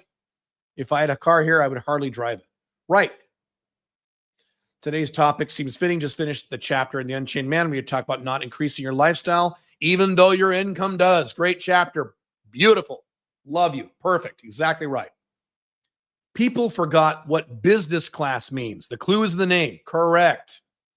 I can get work done in 14 hours or I get zero work done in 14 hours. And what I make per hour on average, that's a lot of money. It's worth me to pay several $1,000s, in most cases, not all, to get business class. Sometimes I don't do it. Caleb, I'm 23 and no car license. I live in a metro city and probably will for the next 10 years. Should I postpone? Should I postpone / don't get my driver's license? I wouldn't bother with it. Now, hang on one second. Getting a driver's license is useful. There might be scenarios where you do need to drive a car. I didn't say don't get a driver's license. I said don't get a car. So I would still get the license, sure. Learn how to drive, get your license, put it in your pocket, renew what you need to, and then don't drive a car ever again. That's what I would do. Why do you think a lot of boomers became hoarders? They didn't. It's a tiny percentage. You're watching too much TV. Why is Dan Pena? He seems like the most outcome-dependent, annoying alpha male until I've seen. What made him rich? Roll-ups. Joint M&A. Mergers and acquisitions made him rich. How do you do the Dickens pattern for maximize effectiveness? I'll do it, and for a couple days, I'm motivated, and I'll fall back to bad habits. That's not really what Dickens pattern is for. It's for if you're not taking action on something. So I think you're slightly misusing it. What's your tip to pay off debt as quickly as possible? You follow the Dave Ramsey model, the snowball model. You follow that. That's the best way to do it. Was it Dave Ramsey? There was another guy named, maybe it's not Dave Ramsey. Maybe it's not Dave Ramsey. It's someone else. I think it is Dave. You take all your debts, you sort them by the amount of the payment, and you pay the smallest payment first. The balance of by balance. Sorry. The balance of the payment. It's been so long since I've had debt, I don't remember. The balance. Sort them by balance, pay off the smallest balance one first, then the second balance, the third balance. Now, if you're a mather, you say, wait a minute, you should sort it by interest rate. Yes, but emotionally, if you get sooner wins, you'll be more likely to stick with it. You mentioned in the beginning, why do you focus on quarterly goals instead of yearly goals anymore? Because you will get more things done in 3 months when you set goals for the 3 months than if you set goals for 12 months. And that's a fact. There's data behind this. If you forget about 12 months, you put it out of your mind and say the next year is the next 3 months and set goals for the next 3 months and review those goals instead of the next 12 months, you'll get more done. At what price should you start spending some of your Bitcoin? That's an opinion. That's an opinion. I'm a Bitcoin maximalist at this point. Michael Saylor has convinced me, so I wouldn't sell it unless I absolutely needed the money. To your knowledge, what would be the closest real-life equivalent to the limitless pill? It could be anything, substance, a behavior, a mindset. I don't think it's any one thing. That's a good question. I have to think about that. I don't think it's any one thing. I think it's a combination of attitude, so visualization, what you say when you talk to yourself, goal setting, plus physicality, sleep, hormones, water, exercise, sex. I think it's a combination of those two things. I don't think it's one thing. In what areas or situations is it actually desirable to geek or nerd out? The areas that you love and have loved since a child. If you look at these books here, you really can't see them. Here, I've geeked out on Lord of the Rings since I was in 5th grade in the early 1980s. So for me to geek out on Lord of the Rings, Tolkien stuff, makes sense. I got swords right over there. Gandalf and Thorin. And so for me, it makes sense to geek out about Lord of the Rings. You say you are OI about your appearance, wear a $3 shirt and sweatpants, but you talked about an Unchained man that appearance increases SLA, women, business, social circle. So why not look good always? Do you always need to look good? When do I look good? I've said this many times. When do I take the effort to look really good? I don't really do this much anymore, but when did I do it? On a first date with a woman. You go on a first date with a woman you never met, you better look fucking amazing. You better look as good as you can look. Do you go on first dates every day? Is that 24/7? Why do you got to look good 24/7? Give me a rational reason, Bobby Plaza, why you should look good 24/7. I don't think you can. Are there scenarios where I have to look good? Yes. If I'm doing a seminar in front of a whole bunch of people, I better look good. If I'm going on a first date with a perfect 10 Instagram model with 5 million Instagram followers, I better look pretty good as I can look. Yes. Is that normal day-to-day life? No. Is wholesale grocery a good industry to get involved if you are niched? Any industry that is not dying is okay if you're niched. My niche would be a particular ethnic cuisine for exports. What do you think of the industry in general? I think it's fine. Upsides and downsides to be an INTP. I'm not an expert in that one particular scenario. Just some Google research on that. You'll find some. Overall, would you say red pill thought is harmful to long-term happiness? No, I wouldn't say that. No, I would not say that. How do you navigate it? I often observe how blue-pilled friends and family are clearly much happier than me.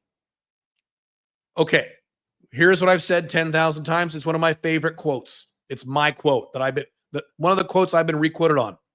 Red pill is a door you pass through, not a house you live in. If red pills make you unhappy, you're living in the house. You're living in Rolo's house. And that's all you're thinking about all day is how women are evil cunts and they lie to me and they want my money and they're not nice like they were in the 1950s. Well, of course, that'll make you unhappy. Now, red pill is an important door to walk through. To pass through that door, blue pill is horrible. You don't want to be blue pill either. You want to start at blue pill, walk through the red pill door, become red pilled, and then choose alpha male 2.0. That's what you want. You don't want to stay blue pill. Alpha male 2.0 is far superior to blue pill. Not even close. Not even close. You need to pass through the door of red pill, but you don't live in red pill. You don't do it. You'll be fucking miserable in most cases. I don't have a car, way less headache, in my opinion, but I go camping occasionally, and I haven't driven a car since passing my test 5 years ago. Oh, cool. It's a pain to get some. This is the immersion, guys. It's a pain to get some of these places without one. I've had to get lists from friends. You need to figure out your logistics better. I've downsized to a 600 square foot apartment from a 1,700 square foot house. I have a 10 by 10 storage unit, 1/4 full of shit. I've been slowly selling my stuff on Facebook and eBay. Do you have any ideas on faster ways to sort and get rid of stuff while retaining some of the cash that stuff is worth? Not both. If you want to retain the cash, there's no fast way. Retain cash or get rid of it fast. Those are your two choices. It's been a pain on my side for years. You guys on the immersion, you saw me. Remember, you guys, you saw me do this weekend. I cleared out the storage unit in Dubai. Three bays. So what did I do there? You saw me do it. I had 2 friends and 1 or 2 girls go over there and like, take whatever you want. Give it away. Take it. Whatever's left over. My assistant here hired a company. You saw me do this, where he went out there and it was partially charitable, and they just take everything and they charge you by the pound or whatever. And now the storage unit's gone. Now, do I lose money? Yes. Don't care. You can make the money back, dude. You can make it back. What time do you expect the immersion will wrap up after this live stream? I'm going to end the public live stream. I'm going to talk to you guys for a little bit, answer some questions, and we'll wrap this up. Okay, back to the public live stream. We're doing 2 live streams at the same time. I've heard if you're rich, it's better to lease a car. Do you agree? I do not agree with that. Well, you need to define rich. You waste piles of money on leased cars. If you're very rich, sure. If you're rich and you always want to have a new car, you lease a car and you basically lease a car forever. You're going to pay that car lease for the rest of your life. But then every 2 years, you get a new car because the lease gets up and you get a new car. So if you always want a new car and you're very rich, sure. Leasing a car sucks if you're not rich, though. You mentioned Indians have the worst SP regarding gender relations. Can you elaborate? Not on this channel. Ask me on their channel. That's an Alpha 2.0 topic. How do you avoid getting societally independent goals when going through your vision? Read my book, The Unchained Man. Unchainedman.io. Specific instructions. Caleb, I love your mindset on sticking to one subject in business and not quitting. I see so many guys get stuck by shiny object syndrome. Why do some guys think it will take days to get money? Take days to get money? I don't understand that last part. Sorry, I meant societally independent goals.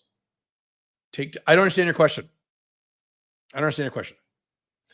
How do you think investments contribute to happiness, assuming you're hedged? I found high yield vehicles like private lending bring me more happiness than appreciation plays, Tesla, Nvidia. That is purely based on opinion and personality. Everyone's going to have a different answer to that question. I'm not an investments guy. I've never lost investment in my investment portfolio in my entire life in any one given year. And I'm the only man that I know of who can say that honestly at my net worth. I've never seen anyone who could make that claim. But I'm not an investments guy. That doesn't turn me on. So it really depends on the personality.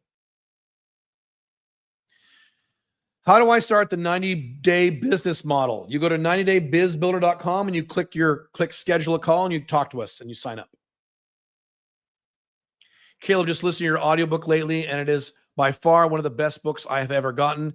Thank you for what you do, Caleb. You're very welcome. You have criticized monk mode a lot, yes, and claim you need frequent sex to clear your mind. Yes, but the word frequent depends on the man. So add that in there, and then you quote me correctly.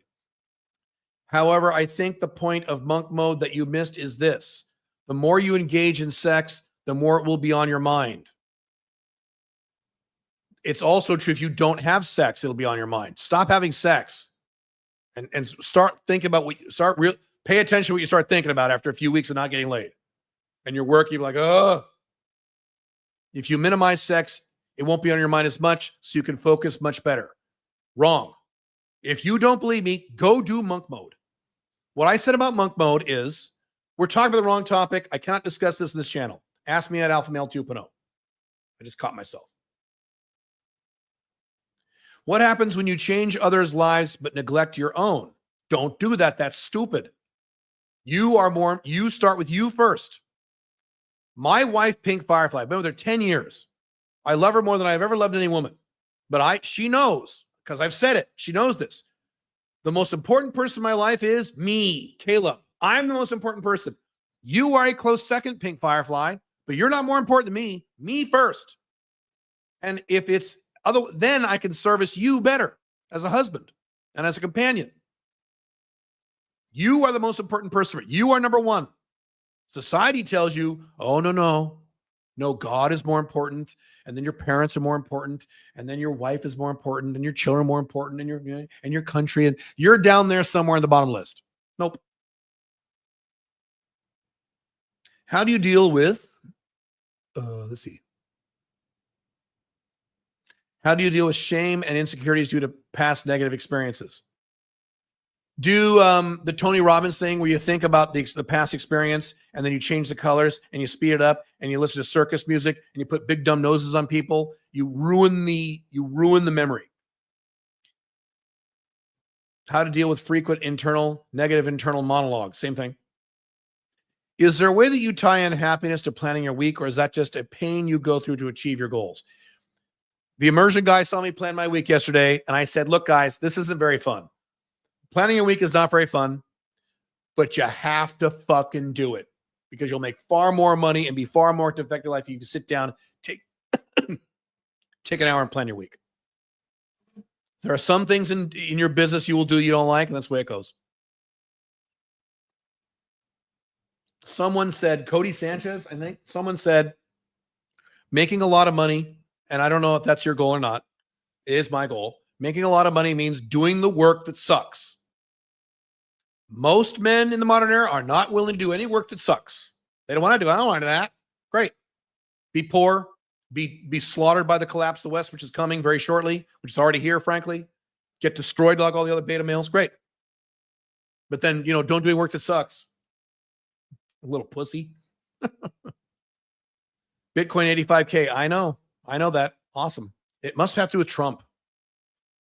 People are excited about Trump, I guess. I don't get it. Do you think getting into music and playing instruments is a worthy pursuit or just a waste of time? Matter of opinion. If you love music, do it. If you don't care, don't do it. Since Alpha Male 2.0 businesses don't have employees, do the people on their staff get paid a salary, commission, or for specific tasks and projects? Not a salary, but everything else. Per project, per hour if you need to. Try to avoid per hour or commission, but not salary. No.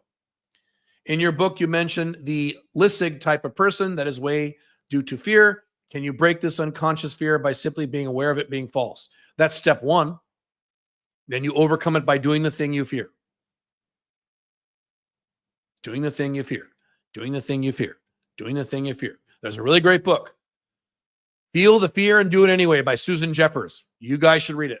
It's awesome. One of the foundational books. Feel the fear and do it anyway. What are your favorite music genres? Heavy metal and classical.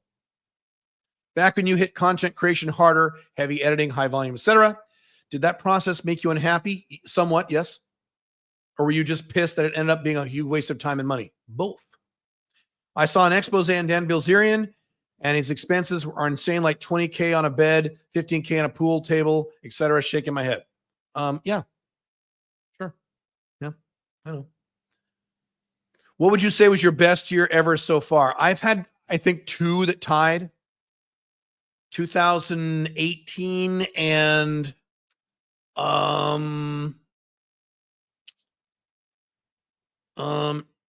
maybe three. 2020 was amazing when everyone else was throwing a fit. 2021 was really good when I left the collapsing West. It's hard to pick one. 3 or 4 that all rank. That's why it'd be nice to have one that was the best. I don't think I had that yet, though. Are there any books you would recommend above your own? Go to the Alpha Male 2.0 blog, alphamale20.com/blog. Click the archive and look for 17 books every man should read. I talk about it there. You mentioned having an emergency savings account and another set of savings, like 10,000 for instant emergencies. Correct. So Alpha 2.0, financial planning, financial models, which I've taught, although I'm not an expert in this. You have an emergency. First, if you have any debt, you set aside 1,000. This is similar to Dave Ramsey, but not the same. Take 2,000 or 3,000 and shove it aside for emergencies if you have debt. Then you pay down all your debt. Then when all your debt is gone, your emergency account needs to be 6 to 12 months of liquid expenses in the bank or something like the bank. That's it. So whatever you need per month, whatever your monthly nut is, multiply that by 6 or 12 or somewhere in between, put that aside as cash. Then you start investing in Bitcoin. A lot of you guys have Bitcoin and you don't have emergency savings. Stupid.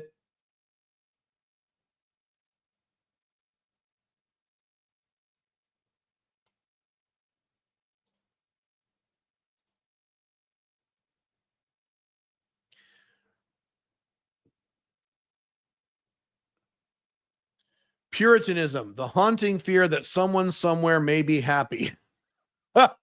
H.L. Mencken, that's great. Today, that's the left. That's the modern day left wing. The new Puritans are now the left wingers. Amazing. Is the most common problem behind inaction a discipline problem? Probably yes. A wrong path problem, or mostly an unconscious limitation or fear problem? Mr. Adam Lucas, you are way overthinking this. Stop and take action. Stop. Well, why am I not taking action? Let me deeply examine and read 16 books. Take action. Stop trying to philosophize all this shit. That's a classic Lissig question. Is Paraguay crazy as northern Mexico? No, not even close. I like the Wild West type of places. And Paraguay will be very boring. Paraguay is boring. Go to Argentina. Go to Brazil. How do the women compare? Completely different. They're way better in my opinion. I don't like Mexican women. I don't find Mexican women very attractive. Now, if you go to Guadalajara, are there attractive women? Yes. But Mexican women as a model, as a template, I'm not into that. How do you process the unhappiness when you took the economic hit you did at 36? How did I process it? I felt shitty for a few weeks, and then I got off my ass and got to work. That's how I processed it. I'm not making a joke. I felt shitty for a few weeks. I don't remember, 3 weeks. I don't know, a few weeks, not months, not years, weeks. I'm like, well, no one's going to fix this except me. I better get to work. And I got to fucking work. And in that era, 2007, I focused on my woman life first. I put 2 years into that, didn't make a lot of money. And then I clicked over in 2009, 10 back to my business life and stuck with that for the rest of my life. So I got to work. I know people who they're still processing their grief, and they're from 5 years ago. They're still depressed. What are you doing? Get off your dumb ass and get to work.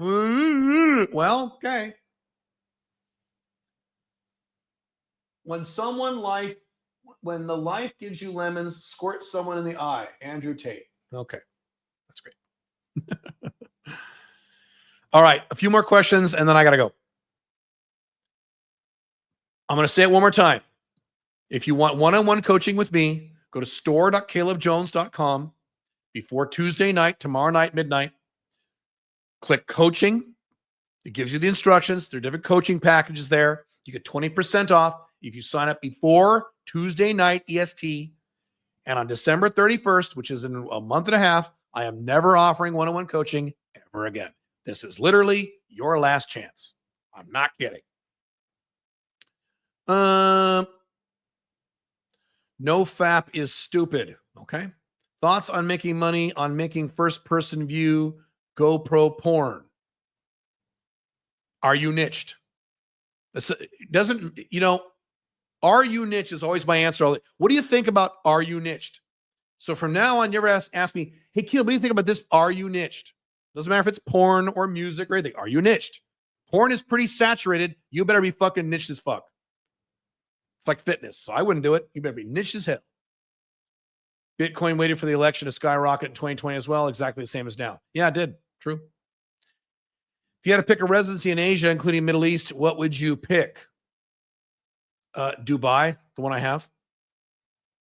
What are your favorite levers to pull to increase conversation from YouTube videos to get people to click on landing pages links? I am not the person you'd ask about that. I'm not good at that. Now look how many YouTube followers I have. You need to ask Henry, investor. Ask him. I'm not a YouTube guy. How to make work more enjoyable when it's very willpower like work, like cold calls. You gamify it. A few things. You gamify it. So once I make 20 cold calls, I got to do this. I get this reward or whatever. You take frequent breaks. You don't sit there and blow your brains out for 5 hours. You take breaks. Go outside. So gamify it, frequent breaks. How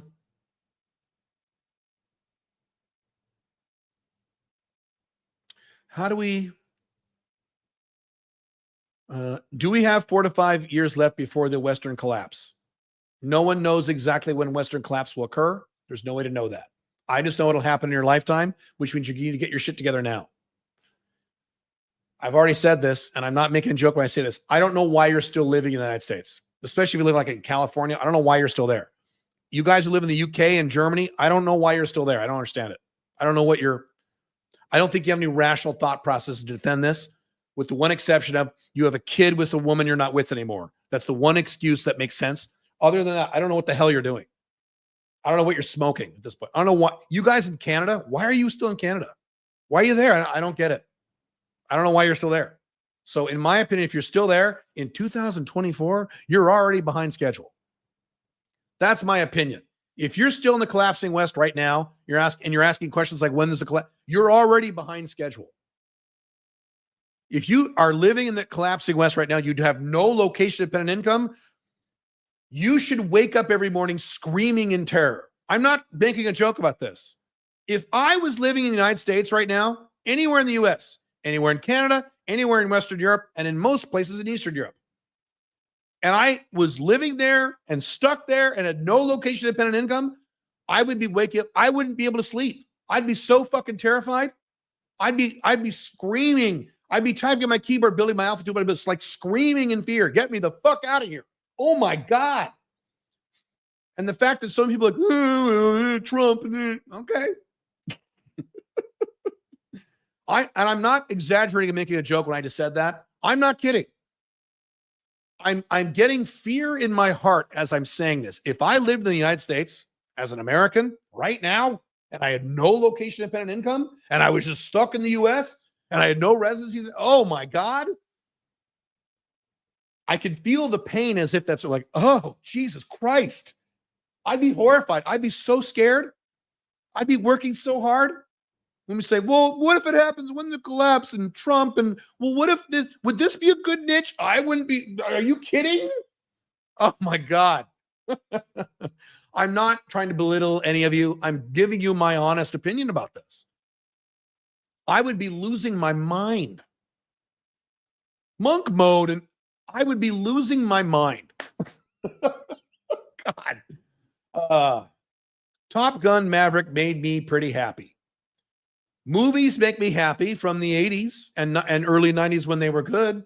Raiders Lost Ark makes me very happy. I sing with joy with that movie. They're not allowed to make movies like that anymore. That's why I don't see movies anymore. I was telling the guys in the immersion, instead of seeing movies now, because you can't, they're all horrible. They're not allowed to be good. I go to the planetarium. It's amazing. And you've seen back, and it covers the whole dome. And they have this really high-tech stuff now they didn't have in the 80s. And you learn things. You see how big the universe is. It's beautiful. The special effects are amazing. And they have famous celebrities narrate stuff like Liam Neeson. And it's great. And it costs like $3. It's wonderful. Planetarium is great. It's such a fun thing to do. If you're a nerd, I'm a nerd. So, all right. 1 or 2 more questions and I got to go. You guys in the immersion, I'm not leaving you guys. I'm staying on with you guys. Okay. You guys are in the public live stream. Where are we here? How much money would you recommend having in the bank before getting a foreign residency and moving? Single European guy I wouldn't worry about that at all. Oh, well, do you have any location independent income is the question. The answer is no. $2,000, $3,000. If you're a young guy in your early 20s, you can live on really low shit. Yeah. $2,000, $3,000, and I would go. And I wouldn't even get residency. I would just leave and then figure out residency. Go to where you want to get residency.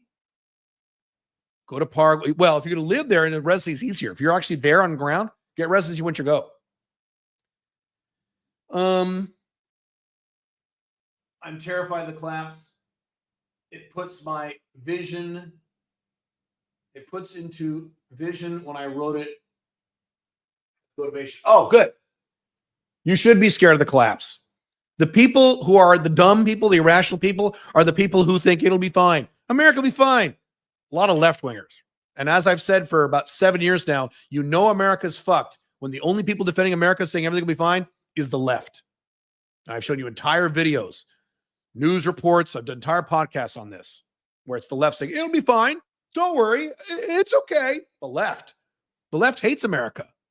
You guys hate America. You've been for my whole life. You say, "Oh, America's racist and colonialist and capitalist and awful, and America's terrible." When the left starts saying, "No, it's okay, everybody, it's good," you know you're fucked. And the dumb Trump supporters, Trump will fix it. They're stupid too. You're right. All right.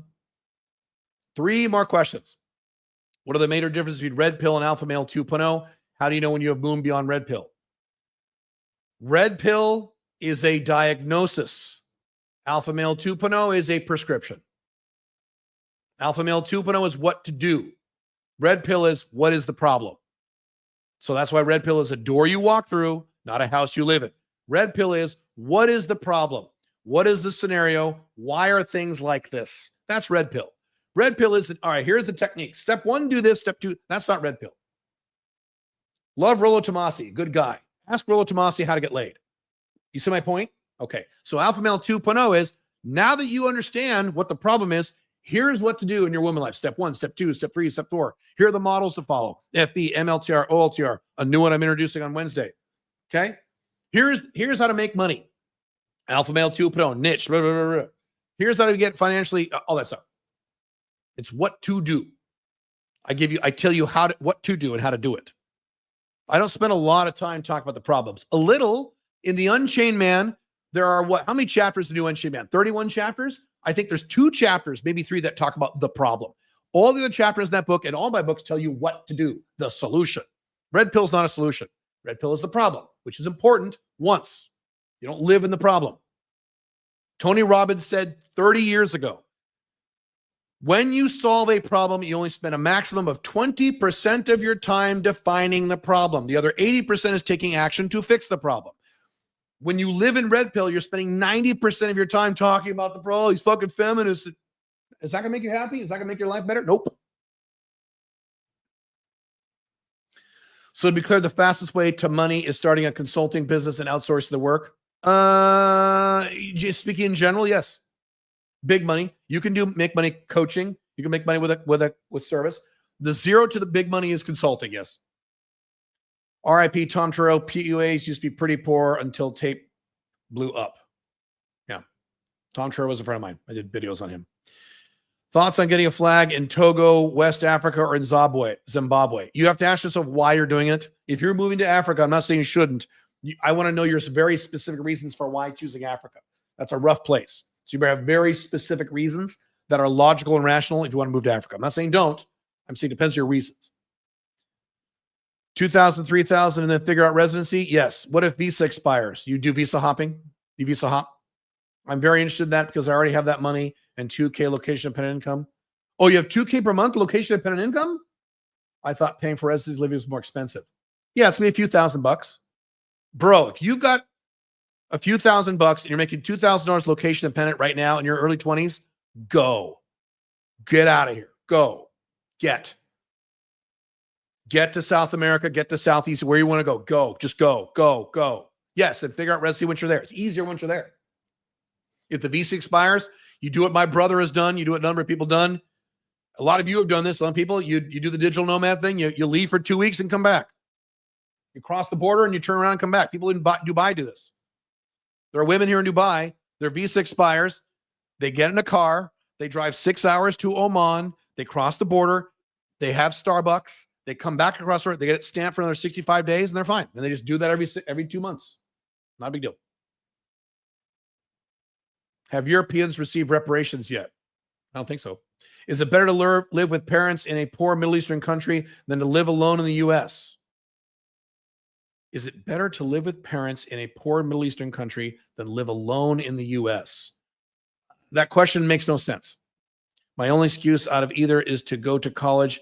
Don't go to college, please. That's insanity. And to be outside of both those countries, student visa, location, no location dependent income yet. Don't go to college. Start your location of business and then get out. If you need to stay with parents longer, that's fine. Please don't go to college. What are you doing? Unless you're going to be a doctor. Are you going to be a doctor? Other than that, don't go to college. All right.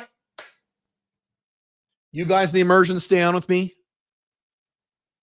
You guys on the main live stream, store.calebjones.com if you want to coach with me one-on-one. I'm not doing it in a month and a half. I'm never doing it again. 20% off if you sign up and pay in full by tomorrow night. And I only have, I think, 5 or 6 slots left. If I get more than that, I'm sorry, I can't take you. First paid, first served. Not first inquired, first paid. What would you do if your income was $700 a month? I would increase it. I would work very hard to increase it to a higher number. All right. See you guys.